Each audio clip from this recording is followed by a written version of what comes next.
एक बार प्रभु ने फटिक शिला पर बैठे एक बार चुनी कुसुम सुहाए निज कर भूषण राम बनाए। आज प्रभु ने अपने हाथों से सुंदर पुष्पों को चुना है और पुष्पों के आभूषण बना करके सीता का श्रृंगार कर रहे हैं। फटिक शिला पर बैठे हैं। प्रभु के दर्शनों के लिए सभी ऋषि मुनि किन्नर गंधर्व सभी आ रहे हैं। उनमें देवताओं का पुत्र जयंत भी, इंद्र का पुत्र जयंत भी प्रभु के दर्शन करने को आया है। जयंत ने जिस समय प्रभु की इस लीला को देखा तो उससे मोह हो गया और सोच रहा है कि ये कैसा ब्रह्म है, अपने हाथों से अपनी नारी का श्रृंगार कर रहा है। प्रभु के बल को आजमाना चाहता है जैसे कोई चींटी समुद्र की था लेना चाहे।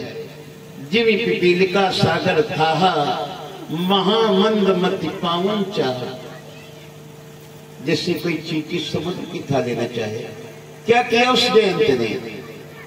सूरीपति सुत धरी बायस बेसा मोड़ी चाहते रघुपति बल देखा। राम जी के बल को आजमाना चाहता है। क्या किया जयंत ने? कौवे का वेश धारण किया और मैया सीता के चरणों में चोंच मार के लगा। सीता चरण चोंच हति भागा मूड मंद मति कारण कागा। जैसी चोंच मारी सीता के चरणों में तो रक्त बहने लगा। प्रभु ने देखा सीता के चरणों से रक्त बह रहा है तो आज एक सीख का बाण धनुष पे चढ़ा के और उस जयंत के पीछे छोड़ दिया। प्रेरित मंत्र ब्रह्म श्रद्धावा चला भाजी बायस वह पावा। कहां कहां नहीं गया आज? ब्रह्मा के पास गया, ब्रह्मधाम, शिव पर गया, सभी लोकों में गया, लेकिन काबू बैठन कहा न ओही राखी को सते राम कर द्रोही। कई स्थान नहीं मिला। काकुसुम जी कहते हैं कि गरुड़ जी जो राम जी से विरोध करता है उसको संसार में कहीं स्थान नहीं मिलता है।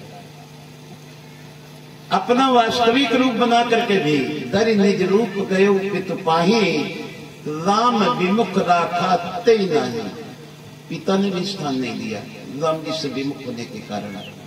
तभी काकुसुम जी कहते हैं कि गरुड़ जी जो राम से विरोध करता है, राम का विरोध करता है तो उसके लिए मात मृत्यु पितु समन समाना सुधा होए विसुन हरि जाना। उसके लिए माता मृत्यु के समान, पिता यमराज के समान और अमृत भी उसके लिए विष के समान हो जाता है जो परमात्मा के विमुख रहता है। इतना ही नहीं, सब जगताई लहू देता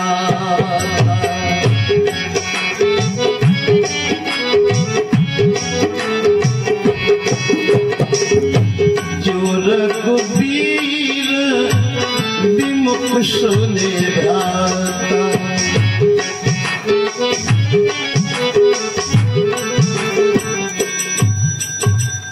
परमात्मा के विमुख रहता है उसके लिए तो सारा संसार आग की तरह जलाने वाला हो जाता है। सब जगताई अनलौटे ताता जो रघुवीर विमुख सुन भ्राता।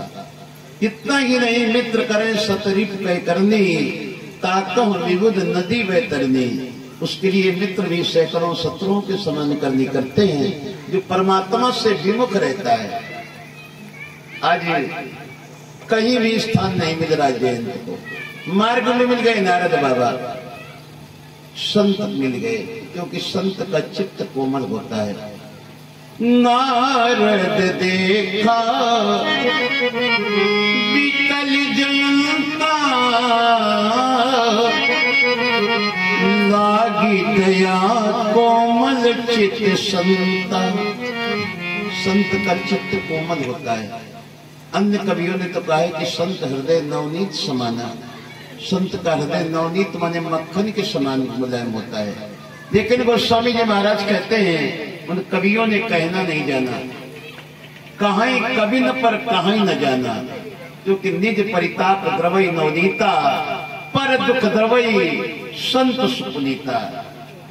मक्खन को जब स्वयं को ताप मिलता है तब वो द्रवित होता है, लेकिन संत जन तो दूसरे के ताप को देख के द्रवित हो जाते हैं। आज नारद जी मिल गए, कहा जयंत तुम्हारी संसार में कोई रक्षा नहीं कर सकता, क्योंकि जिनके साथ तुमने अपराध किया वो तो सर्वोपरि है, उनके विरोध में कौन हो सकता है। तुम उन्हीं की शरण में चले जाओ, वो तुम्हें क्षमा कर देंगे, क्योंकि प्रणत पाल रघुवंश मणि शरणागत के रक्षक है, तो बस उन्हीं की शरण में चले जाओ। आज वापस हुआ जयंत और आया चित्रकूट, वही फटिक शिला में त्राईमाम कह करके आज प्रभु के चरणों में गिर पड़ा।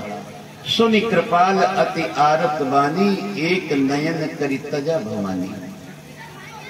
भगवान शिव तो कहते कि उमा उसका वध कर देना चाहिए था, लेकिन राम जी के जैसा कृपालु दयालु कौन संसार में, जिसका वध कर देना चाहिए था उसको केवल थोड़ा सा दुख देकर छोड़ दिया, एक आंख छोड़ दिया।